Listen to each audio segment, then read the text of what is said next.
अस्सलाम वालेकुम व्यूअर्स, उम्मीद है आप खैर वाफियत से होंगे। आज की इस वीडियो में मैं आपको बताऊंगा कि किस तरीके से आपने आईएसटी का ऑनलाइन एडमिशन फॉर्म फिल करना है या कंप्लीट करना है। तो चलें शुरू करते हैं। बिस्मिल्लाहिर्रहमानिर्रहीम। ये डिस्क्लेमर है, आप खुद इसे पढ़ लीजिएगा। ये आईएसटी का ऐड है जो आईएसटी ने वेबसाइट के ऊपर लगाया हुआ है। इसमें आपके सामने ये इंजीनियरिंग प्रोग्राम्स हैं, 5 प्रोग्राम्स, और ये 4 प्रोग्राम साइंस प्रोग्राम्स हैं।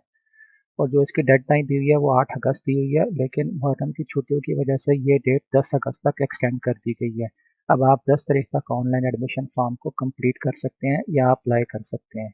फॉर्म फिल करने से पहले मैं आपको बताता चलूँ कि कौन कौन से डॉक्यूमेंट्स आपके पास मौजूद होने चाहिए ताकि आप आसानी के साथ फॉर्म फिल कर सकें। अगर आप इंजीनियरिंग प्रोग्राम्स के लिए अप्लाई कर रहे हैं, इन 5 प्रोग्राम्स के लिए, और आपने एफएससी की हुई है, तो आपके पास मैट्रिक का रिजल्ट कार्ड मौजूद होना चाहिए। इसकी मेरिट के अंदर 20% वेटेज है। इसी तरह से आपके पास एफएससी पार्ट 1 का रिजल्ट कार्ड होना चाहिए। इसकी वेटेज 20% है मेरिट के अंदर। आपके पास एफएससी अगर आपने कंप्लीट की हुई है तो आपके पास रिजल्ट कार्ड होना चाहिए। अगर आपने इस साल एफएससी का एग्ज़ाम दिया है तो आपके पास रोल नंबर स्लिप अवेलेबल होनी चाहिए। इसके बाद अगर आप इंजीनियरिंग प्रोग्राम्स के लिए अप्लाई कर रहे हैं तो आपके पास एंट्री टेस्ट का रिजल्ट कार्ड होना चाहिए, या इसके अलावा आप स्क्रीनशॉट लेके भी इस्तेमाल कर सकते हैं। एंट्री टेस्ट की वेटेज मेरिट के अंदर 40% है। अगर आप इंजीनियरिंग प्रोग्राम्स के लिए अप्लाई कर रहे हैं और एंट्री टेस्ट नहीं दिया हुआ तो आप एलिजिबल नहीं है अप्लाई करने के लिए। यहाँ पे एक इशू है कि अगर आपके पास एफएससी पार्ट 1 का रिजल्ट कार्ड नहीं है, आपके पास सिर्फ फाइनल एफएससी का रिजल्ट कार्ड है, तो वीडियो के अंदर मैं आपको बताऊंगा कि किस तरीके से आपने एफएससी पार्ट 1 के मार्क्स कैलकुलेट करने हैं और फॉर्म के अंदर वो रिपोर्ट करने हैं। इसी तरह से अगर आपने ए लेवल किया हुआ है या ए लेवल कर रहे हैं या कोई भी फॉरेन क्वालिफिकेशन है आपके पास, तो आपके पास एक चीज़ होनी चाहिए, आईबीसीसी का इक्विवेलेंट सर्टिफिकेट होना चाहिए मैट्रिक की इक्विवेलेंट। ए लेवल स्टूडेंट्स के लिए उसकी जो वेटेज है वो 40% है मेरिट के अंदर। इसके अलावा दूसरा सर्टिफिकेट आईबीसीसी का इक्विवेलेंट सर्टिफिकेट ए लेवल का होना चाहिए। अगर अभी आपके पास ए लेवल का नहीं है तो कोई इशू नहीं है, ये मैंडेटरी रिक्वायरमेंट नहीं है। जब आपका रिजल्ट आ जाएगा तब आपने ये प्रोवाइड करना होगा। अगर आपने पहले से एग्जाम ए लेवल का दिया हुआ है पिछले साल में तो आपके पास ये भी अवेलेबल होना चाहिए। तीसरी चीज़ जो आपके पास होनी चाहिए वो एंट्री टेस्ट का रिजल्ट कार्ड होना चाहिए। ए लेवल स्टूडेंट्स के लिए जो मेरिट बनेगा उसमें 40% मेरिट, जो 40% वेटेज है वो आईबीसीसी के इक्विवेलेंट सर्टिफिकेट की है, और 60% वेटेज जो है मेरिट के अंदर वो एंट्री टेस्ट के ऑब्टेन्ड मार्क्स की है। अगर आप डीआई एप्लीकेंट है तो आपके पास मैट्रिक का रिजल्ट कार्ड होना चाहिए। आपके पास डीआई फाइनल रिजल्ट कार्ड होना चाहिए जो कि 3 साल कंप्लीशन के बाद आपको इशू होता है, और आपके पास एंट्री टेस्ट का जो रिजल्ट कार्ड है वो अवेलेबल होना चाहिए। अगर आपके पास ये चीज़ें स्कैन फॉर्म में नहीं है तो आप अच्छे मोबाइल के साथ इसकी पिक्चर भी लेके इस्तेमाल कर सकते हैं। सिर्फ ये कि पिक्चर सही विजिबल और क्लियर होनी चाहिए ताकि जब उसको ओपन करके आईएसटी के अंदर व्यू किया जाए तो वो क्लियरली आपके मार्क्स नज़र आ रहे हों। डीएई का जो मेरिट बनेगा उसमें 20% वेटेज जो है वो मैट्रिक की है, 50% weightage DAE final result card की है, और 30% वेटेज उसके अंदर जो है वो एंट्री टेस्ट की है। अगर आप सिर्फ साइंस प्रोग्राम्स के लिए अप्लाई कर रहे हैं तो बाकी सारे डॉक्यूमेंट्स वही रहेंगे, सिर्फ आपके लिए एंट्री टेस्ट की रिक्वायरमेंट नहीं है। साइंस प्रोग्राम्स के लिए अगर आप अप्लाई कर रहे हैं, आपके पास एंट्री टेस्ट का रिजल्ट कार्ड नहीं है या आपने एंट्री टेस्ट नहीं दिया हुआ तो कोई इशू नहीं है, आप फिर भी अप्लाई कर सकते हैं। तो चलें फॉर्म फिल करना शुरू करते हैं। फॉर्म फिल करने के लिए सबसे पहले आप आईएसटी की वेबसाइट के ऊपर जाएंगे, www.ist.edu.pk। ये यहाँ पे टाइप करें गूगल के अंदर, इसको सर्च करें। जब आप इसको सर्च करेंगे तो आपके पास ये वाला पेज ओपन हो जाएगा। इस पेज के अंदर ये बाकी इन्फो भी दी हुई है। अगर आपको एडमिशन से रिलेटेड कोई इन्फो चाहिए तो आप यहाँ से जाके ले सकते हैं। यहीं पे एडमिशन की इन्फो भी अवेलेबल है, क्या प्रोसेस होता है वो सारा लिखा हुआ है। इसके अलावा यहाँ पे आपके लिए प्रोस्पेक्टस भी अवेलेबल है, यहाँ से आप प्रोस्पेक्टस और हैंडबुक भी डाउनलोड करके रीड कर सकते हैं। एलिजिबिलिटी क्राइटेरिया भी दिया हुआ है वेबसाइट के ऊपर, क्लियरली हर प्रोग्राम का नंबर ऑफ सीट्स दी हुई है। इसी तरह से जो एंट्री टेस्ट है उसके बारे में सारी इन्फो दी हुई है। यहाँ पे कौन कौन सी कैटेगरीज एंट्री टेस्ट की एक्सेप्टेबल है, किस किस डेट के अंदर वो दिया हुआ होना चाहिए, वो सारा कुछ लिखा हुआ है। मेरिट किस तरीके से बनेगा वो भी सारी इन्फो वेबसाइट के ऊपर दी हुई है। अगर आपको फी स्ट्रक्चर के बारे में कोई इन्फो चाहिए तो आपको वेबसाइट से फी स्ट्रक्चर के बारे में भी इन्फो मिल जाएगी। फॉर्म फिल करने के लिए आप होम पेज पे जाएंगे। ये आपके सामने यहाँ पे लिंक अवेलेबल है, आप इसके ऊपर क्लिक करें अप्लाई ऑनलाइन पे, आपके सामने इस तरह का पेज ओपन हो जाएगा। जिन लोगों ने अकाउंट पहले से बनाया हुआ है वो डेडलाइन तक यहाँ पे लॉग इन करके अपने फॉर्म को एडिट कर सकते हैं। फॉर एग्जांपल अगर किसी ने पहले एंट्री टेस्ट का रिजल्ट नहीं दिया हुआ था तो वो यहाँ से लॉग इन करके अपने एंट्री टेस्ट के मार्क्स अपलोड कर सकते हैं। अगर किसी ने डॉक्यूमेंट्स अपलोड नहीं किए, फर्ज ये कि किसी किस्म की भी अपडेशन है, आप फॉर्म के अंदर डेडलाइन तक लॉगिन यहाँ से करके अपडेट कर सकते हैं। अगर आपने अकाउंट नहीं बनाया हुआ, आप न्यू अप्लाई कर रहे हैं, तो आप इस लिंक के ऊपर क्लिक करेंगे, ये आपके सामने कुछ इन्फो आ जाएगी। यहाँ पे अपना नेम देना है, फुल नेम जो भी आपका नेम है। यहाँ पे आपने वालिद साहब का नाम देना है। यहाँ पे आपने अपना ईमेल एड्रेस देना है। यहाँ पे वही ईमेल एड्रेस दीजिएगा जिसको आप इस्तेमाल करते हैं, क्योंकि ईमेल एड्रेस और सेल नंबर के ऊपर आईएसटी वक्तन फवक्तन मैसेजेस और ईमेल्स करता रहता है आपको अपडेट रखने के लिए। तो सिर्फ वही ईमेल एड्रेस और सेल नंबर यूज़ करें जो कि आपके पास मौजूद है, आप उसको यूज़ करते हैं। यहाँ पे अपना ईमेल एड्रेस कंफर्म कर देंगे, सेल नंबर, अगर आपके पास 2 सेल नंबर है तो दूसरा देना चाहें तो वो भी यहाँ पे दे दें। यहाँ पे आप अपनी मर्ज़ी से कोई पासवर्ड रख लें, उसको कंफर्म करें। यहाँ पे अपनी आप नेशनैलिटी सेलेक्ट करें। यहाँ पे आपकी जो क्वालिफ़िकेशन है, आपने एफएससी किया हुआ है, ए लेवल किया हुआ है, आईबीडीपी कर रहे हैं, हाई स्कूल डिप्लोमा आपने किया हुआ है या डीआई किया हुआ है, जो भी आपकी क्वालिफ़िकेशन है इंटरमीडिएट लेवल पे, वो आपने यहाँ से सेलेक्ट करनी है। फॉर एग्ज़ाम्पल एफएससी अगर आप कर रहे हैं तो एफएससी यहाँ से सेलेक्ट कर लेंगे। यहाँ से आपने इन्फो देनी होगी कि आपने आईएसटी के एडमिशन के बारे में कहाँ से इन्फो रिसीव की, वो आप यहाँ पे दे दें सेलेक्ट करके। फॉर एग्जांपल न्यूज़पेपर से ली है, वेबसाइट से ली है या किसी दोस्त से लिया, तो वो सेलेक्ट कर लें। यहाँ पे आपने इस चेक बॉक्स को यस करना होगा। इसका मतलब ये है कि आपने वेबसाइट के ऊपर eligibility criteria, merit determination criteria, rules and regulation जो कि प्रोस्पेक्टस के अंदर मौजूद है या वेबसाइट में, वो पढ़ ली है। ये करने के बाद आप यहाँ से क्रिएट अकाउंट करेंगे। जब आप क्रिएट अकाउंट के ऊपर क्लिक करेंगे तो सीधा आप इस पेज के ऊपर पहुंच जाएंगे। यहाँ पे 3 स्टेप्स प्रोसेस है। पहले स्टेप में आप यहाँ पे पर्सनल इन्फॉर्मेशन पे यहाँ पे भी क्लिक कर सकते हैं, यहाँ पे भी क्लिक कर सकते हैं। अगर आपने ये फिल नहीं किया हुआ होगा तो यहाँ पे ये सारा कुछ लिखा रेड में होगा, जिसका मतलब ये होगा कि आपने अभी ये इन्फो प्रोवाइड नहीं की, क्योंकि मैं पहले ये इन्फो आपका टाइम सेविंग के लिए फिल कर चुका हूँ, इसलिए यहाँ पे लिखा हुआ है कि मेरी ये वाली इन्फो कंप्लीट है, ये वाली इन्फो कंप्लीट है, जबकि बाकी इन्फो भी मेरी रहती है जो कि मैं अभी फॉर्म फिल करूंगा तो आपको साथ साथ बताऊंगा। सबसे पहले पर्सनल इन्फॉर्मेशन वाले लिंक के ऊपर क्लिक करते हैं। यहाँ पे आपने सारे अपने बारे में इन्फॉर्मेशन देनी है, पर्सनल इन्फॉर्मेशन। फॉर एग्जांपल आपका नाम क्या है, फादर नेम क्या है, मदर नेम क्या है, आपका सीएनएसई या बी फॉर्म नंबर क्या है, आपकी डेट ऑफ बर्थ क्या है, आपका जेंडर क्या है, यहाँ से सिलेक्ट करें, रिलीजन क्या है, ब्लड ग्रुप क्या है, नेक्स्ट ऑफ किन क्या है। नेक्स्ट ऑफ किन से मुराद ये है कि इमरजेंसी में आपके घर में किस बंदे को कांटेक्ट किया जाए। तो आप अपनी मदर का नाम भी दे सकते हैं, अपने भाई का नाम भी दे सकते हैं, सिस्टर का भी नाम दे सकते हैं। आप जिसका भी नाम यहाँ पे दें वो रिलेशनशिप यहाँ से सिलेक्ट कर लें और उसका यहाँ पे कॉन्टैक्ट नंबर दे दें। अगर आपका अपना पासपोर्ट नंबर है तो दें, नहीं तो इसको छोड़ दें। यहाँ पे आपने अपने गार्डियन के बारे में इंफॉर्मेशन देनी है। यहाँ पे मैं कुछ क्लैरिफिकेशन आपको देता चलूँ कि गार्डियन वो पर्सन होता है जो आपको लुक आफ्टर कर रहा है। फॉर एग्जांपल आपको घर में लुक आफ्टर कर रहा है या आप कहीं पे एडमिशन लेते हैं तो आपके फी मैटर्स जितने हैं उन सबको लुक आफ्टर करेगा। यहाँ पे गार्डियन के बारे में इंफॉर्मेशन इसलिए मांगी गई है, इन सम केसेस कुछ स्टूडेंट्स के वालिदैन हयात नहीं होते। फॉर एग्जांपल अगर आपके फादर हयात नहीं है और आपकी मदर आपकी लुक आफ्टर कर रही हैं तो यहाँ पे गार्डियन नेम आपने अपनी मदर का देना होगा। इसी तरह से अगर आपके फादर मदर दोनों नहीं है, आपकी लुक आफ्टर आपका भाई कर रहा है या सिस्टर कर रही है, तो उनका नाम देना होगा। अगर इसी तरीके से आपकी लुक आफ्टर आपके चचा कर रहे हैं, ग्रैंडफादर कर रहे हैं, ग्रैंड मदर कर रहे हैं, अगर आप मैरिड हैं, आपके हस्बैंड आपकी लुक आफ्टर कर रहे हैं, तो जो भी आपकी लुक आफ्टर कर रहा है आपने उनका नाम यहाँ पे देना है। मोस्ट ऑफ द केसेस वाले साहब हयात होते हैं, वही लुक आफ्टर कर रहे होते हैं, तो वहाँ यहाँ पे वालिद साहब का ही नाम लिखना होता है और यहाँ से रिलेशनशिप पे फादर आप सेलेक्ट करके उनकी जो मंथली सैलरी होती है वो आप यहाँ पे लिख सकते हैं। यहाँ पे याद रखें गार्डियन मंथली इनकम से मुराद आपके फादर प्लस मदर की जो इनकम है।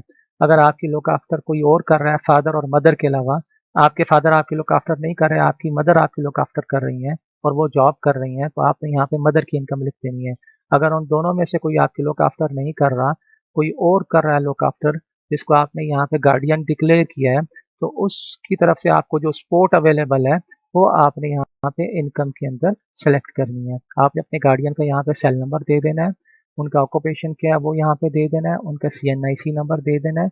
एनटीएन नंबर है तो ठीक है, नहीं तो आप इसको ब्लैंक छोड़ सकते हैं। तो इसी तरीके से आपने अपने बारे में इंफॉर्मेशन यहाँ पे प्रोवाइड करनी है। पहले फ़ोन नंबर आपने जो दिया हुआ है लॉगिन पे वही यहाँ पे डिस्प्ले हो जाएगा, आप इसको चेंज भी कर सकते हैं। आपके पास ये दूसरा नंबर जो आपने शुरू में दिए थे वो यहाँ पे डिस्प्ले हो जाएगा। लैंडलाइन नंबर है तो दे दें। आप कहाँ पे रह रहे हैं, अगर आप इस्लामाबाद में रह रहे हैं तो यहाँ पे आप city of residence Islamabad select करेंगे, लाहौर में रह रहे हैं तो लाहौर सेलेक्ट करेंगे। डोमिसाइल आपका कहाँ बना हुआ है। अब फॉर एग्जांपल आप इस्लामाबाद में रह रहे हैं लेकिन आपका डोमिसाइल किसी और सिटी का बना हुआ है, तो आपने वो वाला सिटी यहाँ पे सिलेक्ट करना है। नेशनैलिटी यहाँ पे आ जाएगी। यहाँ पे आपका पोस्टल एड्रेस कौन-सा है, जहाँ पे आप अभी रह रहे होंगे वही आपका पोस्टल एड्रेस या प्रेज़ेंट एड्रेस होगा। ये किसी टाइम पे भी चेंज होता है, तो आपका अगर आईएसटी में एडमिशन हुआ है तो आप इसको चेंज करवा सकते हैं। यहाँ पे आपका परमानेंट एड्रेस फॉर एग्जांपल आपकी परमानेंट रहाइश लाहौर में है या किसी और सिटी में है, तो वो वाला एड्रेस आप यहाँ पे लिखेंगे। यहाँ पे आपने डिसेबिलिटी इन्फॉर्मेशन देनी है इन केस अगर आपकी कोई डिसेबिलिटी है तो यहाँ पे इन्फॉर्मेशन दें, अदरवाइज इसको ब्लैंक छोड़ दें। ये सारी इन्फॉर्मेशन फिल करने के बाद सेव पर्सनल इन्फॉर्मेशन डाटा के ऊपर क्लिक करें। ये आपका डाटा यहाँ पे सेव हो जाएगा और यहाँ पे लिखा हुआ आ जाएगा योर प्रोफाइल इज कंप्लीट। अब अगले स्टेप पे चलते हैं जो कि इससे ज़्यादा इंपॉर्टेंट है, जहाँ पे बहुत सारे स्टूडेंट्स मिस्टेक करते हैं। उसके बारे में मैं आपको अपडेट करता हूँ, तो चलें शुरू करते हैं। यहाँ पे आपने जो शुरू में क्वालिफिकेशन सेलेक्ट की थी वो लिखी हुई आ रही है। यहाँ पे आपने सब्जेक्ट का कॉम्बिनेशन सेलेक्ट करना है। फॉर एग्जांपल अगर आपने प्री इंजीनियरिंग की हुई है या आप प्री इंजीनियरिंग कर रहे हैं मैथ फिजिक्स केमिस्ट्री, तो ये कॉम्बिनेशन आपने सेलेक्ट करना है। अगर आपने प्री मेडिकल किया एडिशनल मैथ वो सेलेक्ट करना है। अगर आप आईसीएस कर रहे हैं मैथ फिजिक्स कंप्यूटर, आपने ये वाला कॉम्बिनेशन यहाँ पे सिलेक्ट करना है।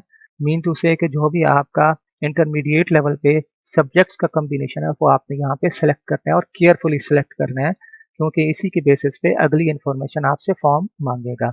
यहाँ पे आपने अपने मैट्रिक के बारे में इन्फॉर्मेशन देनी है। अगर आपने मैट्रिक किया हुआ है तो ठीक है, अगर आपने ओ लेवल किया हुआ है तो ओ लेवल की इन्फॉर्मेशन दीजिएगा। नॉर्मली एफएससी प्री इंजीनियरिंग के स्टूडेंट है, मैट्रिक किया हुआ होता है, तो यहाँ पे वो आप सिलेक्ट करेंगे। यहाँ पे अपने स्कूल का नाम लिख दें, यहाँ पे अपना बोर्ड सिलेक्ट कर दें ड्रॉप डाउन में से।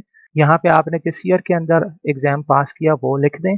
यहाँ पे आप अपना रोल नंबर लिख दें, रजिस्ट्रेशन नंबर लिख दें, बोर्ड के साथ जो आपका है, जो मार्क्स आपके ऑब्टेन्ड है वो यहाँ पे दे दें। यहाँ पे ड्रॉप डाउन से अपने टोटल मार्क्स सेलेक्ट कर लें। ये सारी की सारी इन्फॉर्मेशन आपका जो रिजल्ट कार्ड होता है उसके ऊपर अवेलेबल होती है। फॉर एग्जांपल नेम यहाँ पे अवेलेबल है, इसी तरीके से आपका रोल नंबर यहाँ पे अवेलेबल है। ये एनरोलमेंट नंबर या रजिस्ट्रेशन नंबर एक ही चीज़ होती है। अगर आपके रिजल्ट कार्ड के ऊपर एनरोलमेंट नंबर या रजिस्ट्रेशन नंबर अवेलेबल नहीं है, तो आप रजिस्ट्रेशन नंबर जहाँ से आपसे मांगा गया है यहाँ पे, वहाँ पे भी आप अपना यही वाला रोल नंबर सिलेक्ट जो है वो रिपीट कर दें। इसके अलावा जो आपके ऑब्टेन्ड मार्क्स हैं वो ये लिखे हुए हैं, टोटल मार्क्स ये लिखे हुए हैं।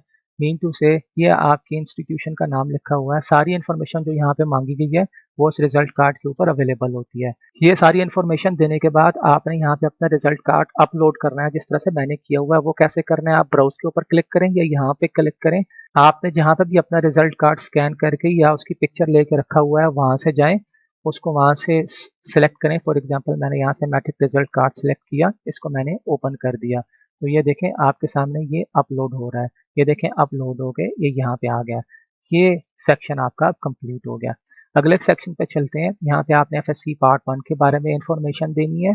ये यहाँ पे नीचे ये लिखा हुआ है कि इन केस अगर आपने प्रीवियस ईयर्स में एग्जाम दिया है और आपके पास एफएससी पार्ट 1 का सेपरेट रिजल्ट कार्ड नहीं है, तो आपने किस तरीके से एफएससी वाले फाइनल रिजल्ट कार्ड से एफएससी पार्ट 1 के मार्क्स कैलकुलेट करके यहाँ पे मेंशन करने हैं। अगर आपके पास रिजल्ट कार्ड एफएससी पार्ट 1 का गुम हो गया है, तो आप वेबसाइट से जाके, बोर्ड की वेबसाइट से जाके वहाँ से वो सर्च करें और उसका स्क्रीनशॉट लेके यहाँ पे लगा दें।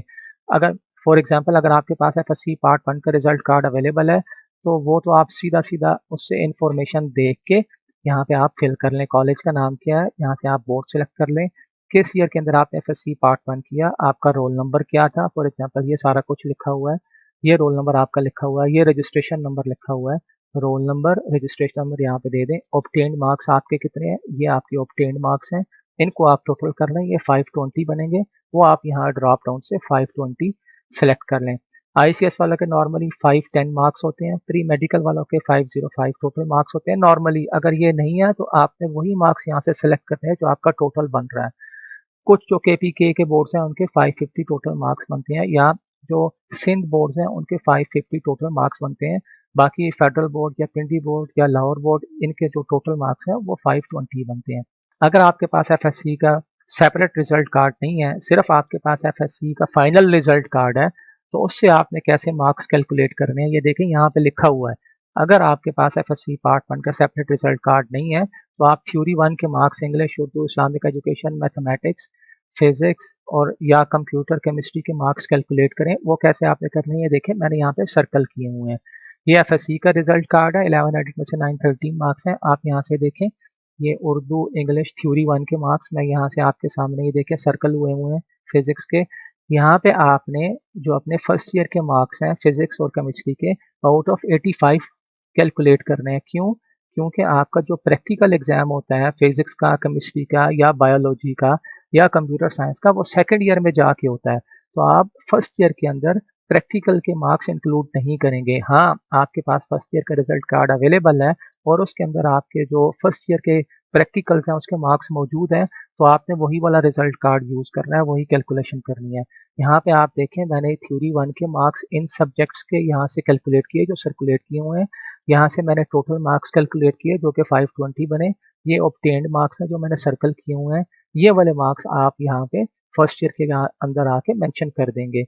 चूंकि आप ये सेकेंड ईयर के रिजल्ट कार्ड से ये कैलकुलेशन कर रहे हैं, तो आपने यहाँ पे रोल नंबर भी अपना सेकेंड ईयर का ही देना है, सेकेंड ईयर का ही रजिस्ट्रेशन नंबर देना है। लेकिन मार्क्स आपने यहाँ पे एफएससी पार्ट 1 के देने हैं। यहाँ पे ईयर ऑफ पासिंग भी आपने फाइनल रिजल्ट कार्ड वाला ही देना है जो कि इसके ऊपर लिखा हुआ होगा यहाँ पे। ये सेक्शन आपका यहाँ पे कंप्लीट हो गया, होपफुली आपको समझ आ गई होगी। यहाँ पे अपलोड करेंगे एफएससी पार्ट 1 का रिजल्ट कार्ड। अपलोड करने के लिए आप यहाँ पे क्लिक करेंगे ब्राउज के ऊपर। ये देखिए एफएससी पार्ट 1 का रिजल्ट कार्ड है, आप इसके ऊपर क्लिक करेंगे, ओपन करेंगे। यहाँ पे आपका एफएससी पार्ट 1 का रिजल्ट कार्ड अपलोड होके आ जाएगा। ये सेक्शन यहाँ पे कंप्लीट हो जाता है।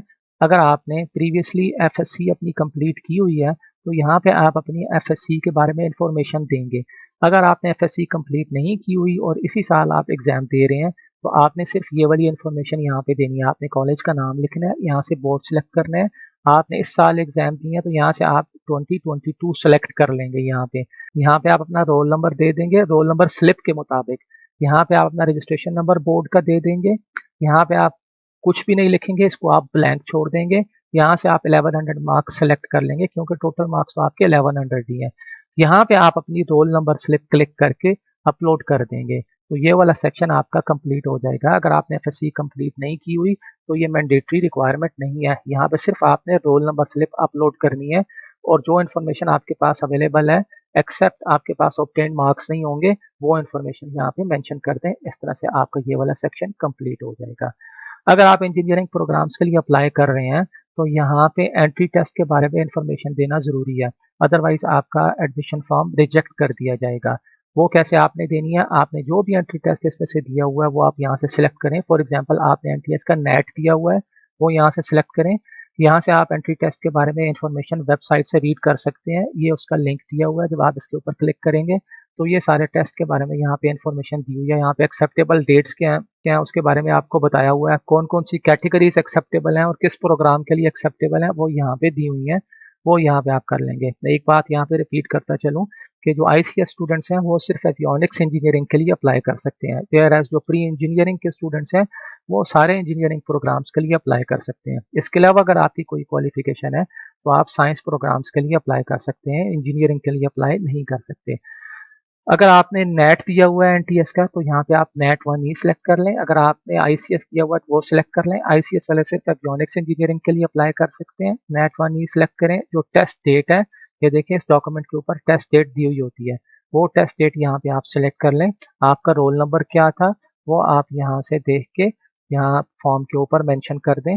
सेंटर कौन सा था वो मेंशन कर दें। आपके मार्क्स ऑब्टेन्ड कितने हैं, आपने ये ऑब्टेन्ड मार्क्स लिखने हैं, आपने परसेंटाइल नहीं वहाँ पे मेंशन करना।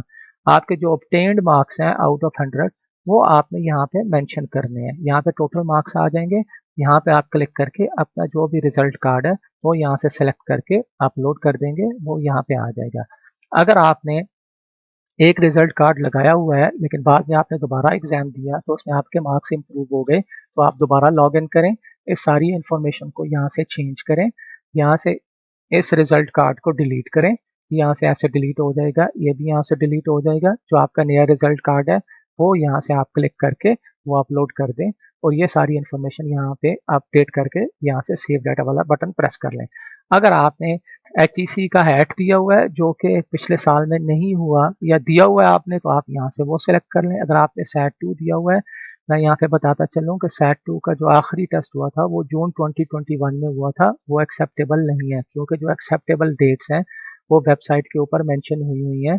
उसके मुताबिक जो सैट 2 का रिजल्ट कार्ड है या जो सैट 2 है वो जुलाई 1 से लेकर अगस्त टू 2022 तक अगर हुआ है तो वो एक्सेप्टेबल है, अदरवाइज इससे बैक डेट वाला एक्सेप्टेबल नहीं है, तो वो आप यूज़ नहीं कर सकते। अगर आपने एनईटी दिया हुआ है नस्ट का, जो कि फॉल 2022 के लिए 3 टेस्ट उन्होंने कंडक्ट किए हैं, तो आप यहाँ से एनईटी सेलेक्ट करेंगे, टेस्ट सेंटर सेलेक्ट करेंगे, जो भी आपका रोल नंबर है वो यहाँ पे मेंशन करेंगे, सेंटर मेंशन करके यहाँ पे ऑब्टेन्ड मार्क्स कहाँ पे होते हैं, यहाँ से आप क्लिक करके जो आपका रिजल्ट कार्ड है यहाँ से एनईटी वाला वो एक्सेप्ट करें। इस तरीके से आप उनके वेबसाइट के ऊपर जाके स्क्रीनशॉट ले लें, जो आपके ऑब्टेन्ड मार्क्स हैं वो आप यहाँ फॉर्म के अंदर यहाँ पे मेंशन कर दें, आउट ऑफ 200 जो भी आपके मार्क्स हैं यहाँ पे मेंशन कर दें और यहाँ से सेव कर लें। इसी तरीके से अगर आपने ई कैट दिया हुआ है तो वेबसाइट से इस तरीके से ई कैट का स्क्रीनशॉट लेके यहाँ पे अपलोड कर दें और इसके बारे में सारी इन्फॉर्मेशन वहाँ पे दे दें। ये देखें ई कैट का स्क्रीनशॉट मैंने आपको बता दिया कि आपने कैसे लेना है। इसी तरीके से अगर आपने एनईडी कराची का टेस्ट दिया हुआ है, सीरीज 1 सिर्फ एक्सेप्टेबल है, तो आप यहाँ से एनईडी का अपना जो आपने स्क्रीनशॉट लिया हुआ है वो यहाँ से सिलेक्ट करें और यहाँ पे अपलोड कर दें। ये देखें इस तरीके से आपने अपना स्क्रीनशॉट लेना है ताकि जिस बच्चे ने ये टेस्ट दिया हुआ है वो हमारे पास इन्फो आए और ऑब्टेन मार्क्स जो आपके हैं वो आप फॉर्म के अंदर जहाँ के यहाँ से एनईडी सेलेक्ट करें और जो आपके ऑब्टेन मार्क्स हैं वो यहाँ पे मेंशन कर दें और यहाँ पे आके अपना रिजल्ट कार्ड अपलोड कर दें। ये सारे रिजल्ट कार्ड मैं बाकी यहाँ से डिलीट कर देता हूँ। आपने इस तरीके से बाकी जो रिजल्ट कार्ड हैं वो डिलीट कर देने हैं जिसमें आपके हाईएस्ट मार्क्स हैं इन सब टेस्ट में से। इसी तरीके से अगर आपने अमेरिकन कॉलेज टेस्ट यानी एसीटी दिया हुआ है तो आप वो यहाँ पे सिलेक्ट करेंगे, आउट ऑफ 36 जो आपके मार्क्स हैं वो आप यहाँ पे मेंशन करेंगे। यहाँ से आपने उसका स्क्रीनशॉट जो कि आपने वहाँ जाके लॉगिन के अंदर से लिया हुआ होगा, जिसके ऊपर आपका नाम वगैरह डिस्प्ले हुआ हुआ हो, जिसके ऊपर आपके मार्क्स जो कंपोजिट स्कोर है वो क्लियरली मेंशन हो, वो आपने यहाँ पे अपलोड करना है। इस तरीके से आपने पूरा स्क्रीनशॉट लेना है ताकि हमें पता चले कि कौन से कैंडिडेट ने टेस्ट दिया है और उसके कितने मार्क्स यहाँ पे आए हैं। ये सारी इन्फॉर्मेशन आप यहाँ पे फिल करने के बाद देखें मैंने यहाँ पे 34 लिख दिया। आप यहाँ से सेव का बटन प्रेस करेंगे, ये देखें डाटा सेव सक्सेसफुली। इस तरीके से आपका ये वाला सेक्शन कंप्लीट हो जाएगा। शॉर्टली मैं ये भी बता दूं, इन केस अगर आपने ए लेवल किया हुआ है तो आप यहाँ से ए लेवल सेलेक्ट करेंगे। शुरू में मैंने आपको बता दिया कि कौन से डॉक्यूमेंट्स मैंडेटरी रिक्वायरमेंट है। इसी तरीके से अगर आपने ए लेवल प्री इंजीनियरिंग किया हुआ है तो आप यहाँ से यानी आपने मैथ फिजिक्स केमिस्ट्री अभी ए लेवल के अंदर रखे हुए हैं या आप ए लेवल प्री इंजीनियरिंग सब्जेक्ट्स के साथ कर चुके हैं तो आपने ये वाला यहाँ से सेलेक्ट करना होगा। यहाँ से अगर आपने मैट्रिक किया तो मैट्रिक, अगर आपने ओ लेवल किया हुआ है नॉर्मली आपने ओ लेवल पहले किया हुआ होगा तो ओ लेवल सेलेक्ट कर लेंगे, स्कूल का नाम लिख लेंगे। यहाँ पे आप अपना बोर्ड जो भी कैम्ब्रिज है डेक्सल है वो आप यहाँ से सेलेक्ट कर लेंगे। नॉर्मली कैम्ब्रिज ही होता है या डेक्सल होता है, वो आप यहाँ से सेलेक्ट कर लें। इसी तरीके से आपने किस ईयर में वो कंप्लीट किया, जो भी आपका ईयर है वो मेंशन करें, सीरियल नंबर मेंशन करें, रेफरेंस नंबर मेंशन करें। ये कहाँ पे होते हैं, ये देखें मैं आपको यहाँ से एक डॉक्यूमेंट अपलोड करता हूँ, वहाँ से दिखा देता हूँ। ये देखें ओ लेवल की इक्विवेलेंट सर्टिफिकेट है, आपने यहाँ पे इक्विवेलेंट सर्टिफिकेट अपलोड करना है, इसके अलावा यहाँ पे कोई डॉक्यूमेंट और एक्सेप्टेबल नहीं है। ये देखें मैंने यहाँ पे O level equivalent certificate upload किया। ये आपका सीरियल नंबर है जो कि फॉर्म के अंदर मांगा गया है। ये आपका रेफरेंस नंबर है जो यहाँ पे मेंशन हुआ है, ये आपसे फॉर्म में मांगा गया है। यहाँ पे आप सीरियल नंबर पहले मेंशन करेंगे, यहाँ पे आप रेफरेंस नंबर जो है वो ये वाला रेफरेंस नंबर यहाँ पे मेंशन करेंगे और यहाँ पे अपने जो आपके ऑब्टेन्ड मार्क्स हैं वो मेंशन करेंगे जो यहाँ पे ऊपर दिए हुए हैं। ये देखिए 788 मैं यहाँ पे मेंशन कर देता हूँ 788। यहाँ पे आपके टोटल मार्क्स 900 है वो मेंशन करेंगे। यहाँ पे क्लिक करके अपना जो रिजल्ट कार्ड है जिस तरीके से मैंने किया वो अपलोड करेंगे। ये सेक्शन आपका कंप्लीट हो जाएगा। अगर आपने ए लेवल का एग्जाम दिया हुआ है तो यहाँ पे इसी तरीके से ए लेवल का इक्विवेलेंट सर्टिफिकेट अपलोड करेंगे, उसके बारे में यहाँ पे सारी इन्फॉर्मेशन देंगे। उसी तरीके से सीरियल नंबर रेफरेंस नंबर देंगे। इक्विवेलेंट सर्टिफिकेट का आपके जो टोटल मार्क्स हैं आउट ऑफ 1100 वो यहाँ पे मेंशन करेंगे। मैं आपको एक एग्जांपल के तौर पे बता देता हूँ। फॉर एग्जांपल ये ए लेवल का इक्विवेलेंट सर्टिफिकेट है, ये इस बच्चे ने पहले से एग्जाम पास किया हुआ था तो उसने इक्विवेलेंट सर्टिफिकेट बनवाया हुआ है। तो आप यहाँ इसके ऊपर से सारी इन्फॉर्मेशन देख के, ये सीरियल नंबर है, ये रेफरेंस नंबर है, ये ऑब्टेन्ड मार्क्स हैं, ये आप फॉर्म के ऊपर यहाँ पे मेंशन कर देंगे। इस तरीके से ये वाला सेक्शन आपका कंप्लीट हो जाएगा। अगर आप इस साल ए लेवल के एग्जाम्स दे रहे हैं तो आपने सिर्फ यहाँ पे अपने कॉलेज का नेम, जो आपका बोर्ड है, जो भी आपका बोर्ड है वो आपने यहाँ से सिलेक्ट करना है। ईयर ऑफ पासिंग या अपीयरिंग आप 2022 सेलेक्ट कर लेंगे। सीरियल नंबर, रेफरेंस नंबर देने की ज़रूरत नहीं है, मैंडेटरी रिक्वायरमेंट नहीं है, मार्क्स ऑब्टेन्ड भी देने की ज़रूरत नहीं है। आपने यहाँ सिर्फ टोटल मार्क्स सेलेक्ट करने हैं और बाकी सारी इन्फॉर्मेशन आपने यहाँ से इसको ब्लैंक छोड़ देनी है, क्योंकि आपने ये पास नहीं किया हुआ। जब आपका रिजल्ट आ जाएगा तब आपने अपने सर्टिफिकेट्स लेके आपने ये इक्विवेलेंट सर्टिफिकेट बनाना होगा, और इन केस आपका एडमिशन हो जाता है तो बाद में आपने ये सबमिट करवाना होगा।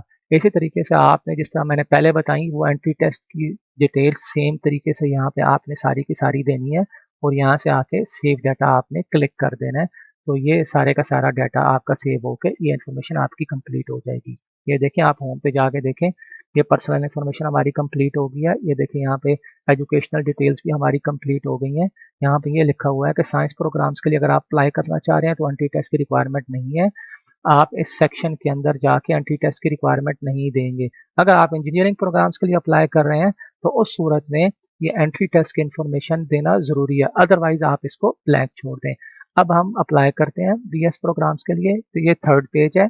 अब आप अगर इंजीनियरिंग प्रोग्राम्स के लिए अप्लाई कर रहे हैं तो ये स्टेप्स देखिएगा किस तरीके से मैं कर रहा हूँ। यहाँ पे आप जाके ये सारा कुछ यही लिखा हुआ है जो मैं अभी करने जा रहा हूँ। आपकी क्वालिफिकेशन जो आपने सेलेक्ट की होगी या जो आपने मार्क्स एंटर किए हुए होंगे उसी के बेसिस पे ये प्रोग्राम्स आपको सिस्टम डिस्प्ले करेगा।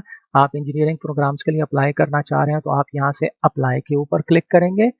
ये आपसे पूछ रहा है कि आर यू श्योर कि आप इंजीनियरिंग प्रोग्राम्स के लिए अप्लाई करना चाह रहे हैं। आपको 2500 एप्लीकेशन प्रोसेसिंग फ़ी डिपॉजिट करवानी पड़ेगी। आप ओके यहाँ से प्रेस करें। ये देखें, आपके ये 5 प्रेफरेंसेस आपके सामने आ गई हैं। अब आप बारी-बारी ये प्रेफरेंसेस जिन प्रोग्राम्स के लिए आप अप्लाई करना चाह रहे हैं वो आप यहाँ से सिलेक्ट कर लें। अगर आप सिर्फ 2 प्रोग्राम्स के लिए अप्लाई करना चाहते हैं तो सिर्फ 2 सिलेक्ट करें, 3 के लिए करना है तो 3 करें, सब के लिए करना चाह रहे हैं तो सब यहाँ से बारी-बारी सेलेक्ट कर लें। लेकिन याद रखिएगा, अगर आप सारे प्रोग्राम यहाँ पे सेलेक्ट करते हैं तो जिस भी मेरिट लिस्ट में आपका शुरू में नाम आ जाएगा आपको वहाँ से एडमिशन एक्सेप्ट करना पड़ेगा, फ़ी डिपॉजिट करवा के अपनी सीट सिक्योर करनी पड़ेगी। उसके बाद अगर ऊपर वाली आपकी जो प्रेफरेंसेस हैं उनका मेरिट डाउन होता है तो आपको साथ-साथ प्रमोट किया जाएगा। इसी तरीके से आप साइंस प्रोग्राम्स के लिए भी अप्लाई करना चाह रहे हैं तो आप यहाँ से बटन प्रेस करेंगे। अभी देखिए, आपने इंजीनियरिंग प्रोग्राम्स के लिए अप्लाई किया तो यहाँ पे आपका ये चालान बना हुआ आ गया। आप 2500 रुपीज़ वाला आप यहाँ से वो चालान फॉर्म क्लिक करके डाउनलोड कर सकते हैं। ये देखें, ये चालान फॉर्म मैंने अपना डाउनलोड कर लिया। ये आप किसी भी एचबीएल ब्रांच के अंदर यानी एचबीएल बैंक उसकी ऑनलाइन ब्रांच के अंदर जाके ये फ़ी डिपॉजिट करवा सकते हैं। ये फ़ी डिपॉजिट करवाने के बाद आप फॉर्म के ऊपर वापस आएंगे और यहाँ पे आके अपना आप जो चालान फॉर्म है वो इस तरीके से पे किया हुआ वो अपलोड कर देंगे। इस तरीके से आपका जो एविडेंस है कि आपने फ़ी पे की हुई है वो यहाँ पे डिस्प्ले हो जाएगा, और 1 या 2 दिन के बाद आपका आईएसटी यहाँ पे आपका फ़ी स्टेटस भी अपडेट कर देगा। वो कैसे करेगा? वो इस तरीके से करेगा, मैं आपको बता देता हूँ। इस तरीके से आपका लिखा हुआ आ जाएगा कि आपके इंजीनियरिंग प्रोग्राम्स के लिए फ़ी रिसीव हो गई है। एक बात आपने ज़हन में रखनी है कि अप्लाई करने के बाद आपने यहाँ पे प्रेफ़रेंसेस लाज़मी सेलेक्ट करनी है, क्योंकि अगर आप प्रेफ़रेंसेस सेलेक्ट नहीं करेंगे तो इसका मतलब ये होगा कि आपने इंजीनियरिंग प्रोग्राम्स के लिए अप्लाई नहीं किया। इसी तरीके से अगर आप साइंस प्रोग्राम्स के लिए भी अप्लाई करना चाह रहे हैं, आप एक फॉर्म के ऊपर साइंस प्रोग्राम्स के लिए भी अप्लाई कर सकते हैं। तो आप यहाँ से अप्लाई का बटन प्रेस करेंगे। ये देखें, आपसे कह रहा है अगर आप साइंस प्रोग्राम्स के लिए अप्लाई करना चाह रहे हैं तो 2500 रुपीज़ आपको और चार्ज होंगे। आप यहाँ से ओके बटन प्रेस करें। जब आपने यहाँ से ओके बटन प्रेस किया तो ये चालान अब 5000 रुपीज़ का हो गया। अगर आप एक प्रोग्राम के लिए अप्लाई करेंगे इंजीनियरिंग के लिए, साइंस के लिए, तो ये 2500 वाला चालान होगा। अगर आप दोनों के लिए अप्लाई करते हैं तो ये 5000 वाला हो जाएगा। पहले आपने इंजीनियरिंग के लिए अप्लाई किया, फ़ी डिपॉजिट करवा दिया आपने 2500, तो बाद में आपका मूड बना कि आप साइंस प्रोग्राम्स के लिए भी अप्लाई करें। तो इन केस अगर आपने बाद में साइंस प्रोग्राम्स के लिए अप्लाई किया फ़ी डिपॉजिट करवाने के बाद, तो आपका चालान यहाँ पे 2500 का ही आएगा जो कि आपने अलग से यहाँ पे डिपॉजिट करवाना होगा। आप यही फ़ी मोबाइल एचपीएल मोबाइल ऐप के थ्रू भी पे कर सकते हैं। अगर आपके पास ऐप है मोबाइल के अंदर, आपका एचपीएल में अकाउंट है, तो ये वो स्टेप्स लिखे हुए हैं कि आप ऑनलाइन फ़ी कैसे आईएसटी की पे कर सकते हैं, application processing fee. In case अगर आप ऑनलाइन तरीके से फ़ी डिपॉजिट करवाते हैं तो आपके पास ये वाली जो स्लिप है, ये स्क्रीनशॉट आपके पास आ जाएगा। ये स्क्रीनशॉट आप अपने फॉर्म के साथ यहाँ पे जाके फ़ी पे करने के बाद यहाँ पे जाके ये वाला स्क्रीनशॉट वहाँ पे अपलोड कर दें। इस तरीके से आपका ये वाला सेक्शन भी कंप्लीट हो जाएगा। यहाँ पे आपने अप्लाई करने के बाद जिस तरह पहले मैंने बताया प्रेफ़रेंसेस अपनी लाज़मी सेलेक्ट करनी है। अदरवाइज यही मतलब लिया जाएगा कि आप किसी प्रोग्राम में इंटरेस्टेड नहीं है, आपने प्रेफरेंसेस सेलेक्ट ना की। अगर आप सिर्फ एक प्रोग्राम में अप्लाई करना चाह रहे हैं तो एक प्रोग्राम यहाँ पे सेलेक्ट करें, अगर आप दो में अप्लाई करना चाह रहे हैं दो में यहाँ पे सेलेक्ट करें। अगर आप चारों प्रोग्राम्स में अप्लाई करना चाह रहे हैं, आप ये समझते हैं कि किसी भी प्रोग्राम में मेरा एडमिशन हुआ तो मैं एडमिशन लूंगा, तो आप चारों यहाँ पे सिलेक्ट कर सकते हैं। तो ये बात अपने जहन में रखिएगा। जब आपकी फ़ी बैंक से हमें कंफर्म हो जाएगी, तो जहाँ पे आपने अप्लाइड क्लिक टू डिलीट लिखा हुआ है, इन केस अगर आप बाद में अगर आपने अप्लाई कर दिया और बाद में चाहते हैं नहीं मैं साइंस के लिए इंटरेस्टेड नहीं हूँ, तो यहाँ से आप इसको डिलीट प्रेस कर दें। तो ये देखें यहाँ पे आपका जो फॉर्म है रीस्टोर हो जाएगा और यहाँ पे चालान आपका सिर्फ 2500 का रह जाएगा। अगर आपने दोनों प्रोग्राम्स के लिए फ़ी डिपॉजिट की हुई है, तो 1 या 2 दिनों के बाद यहाँ पे जब बैंक से हमारे पास फ़ी पहुँच जाएगी, तो इस तरीके से आपका स्टेटस यहाँ पे अपडेट कर दिया जाएगा। वो मैं आपको दिखा देता हूँ। ये देखें यहाँ पे दोनों फ़ी का लिखा हुआ आ जाएगा कि आपकी दोनों प्रोग्राम्स के लिए फ़ी रिसीव हो गई है। तो ये प्रोसेस था कि किस तरीके से आपने आईएसटी का एडमिशन फॉर्म जो है वो फिल करना है या कंप्लीट करना है। ये फॉर्म सबमिट करने की ज़रूरत नहीं होती। इसके अंदर जितनी इन्फॉर्मेशन होती है वो ऑटोमेटिकली सेव होती रहती है। जस्ट आपने सारी इन्फॉर्मेशन कंप्लीट करके इसको छोड़ देना है। यहाँ पे आपका देखें सारे स्टेप्स जो आपने किए वो लिखे हुए आ गए हैं कि आपने स्टेप 3 के अंदर इन प्रोग्राम्स के लिए अप्लाई किया, आपने साइंस प्रोग्राम्स के लिए अप्लाई नहीं किया। आप यहाँ से भी जा क्लिक करके उस फॉर्म के ऊपर जा सकते हैं। अगर आपने फ़ी डिपॉज़िट करवाई हुई होगी तो यहाँ से ये स्टेप 4 खत्म हो जाएगा, क्योंकि मैंने फ़ी डिपॉज़िट नहीं करवाई हुई, इसलिए यहाँ पे आ रहा है कि आप यहाँ से भी अपना चालान फॉर्म डाउनलोड कर सकते हैं या एचपीएल ऐप के थ्रू किस तरीके से आपने फ़ी पे करनी है वो आप यहाँ से क्लिक करके वो प्रोसेस यहाँ से चेक कर सकते हैं। जब आप एविडेंस अपना फ़ी डिपॉज़िट करवाने के बाद अपलोड कर देंगे, तो फ़ी डिपॉज़िट होने के बाद 1-2 दिनों बाद ये वाला जो स्टेप था यहाँ से गायब होके लिखा हुआ आ जाएगा कि आपकी फ़ी हमें रिसीव हो गई है। एक चीज़ और जो मैं मिस कर गया, यहाँ पे आपने सबसे पहले अपनी पिक्चर अपलोड करनी है। आपके पास स्कैन फॉर्म में जो भी अवेलेबल होगी, यहाँ पे आप क्लिक करेंगे, जो पिक्चर आपके पास पड़ी हुई है, आपने फ़ोल्डर में रखी हुई होगी, वो आप यहाँ से क्लिक करके यहाँ पे अपलोड कर देंगे। ये था फॉर्म फिल करने का तरीका, होपफुली आपको समझ आ गया होगा। Thank you very much. Allah Hafiz.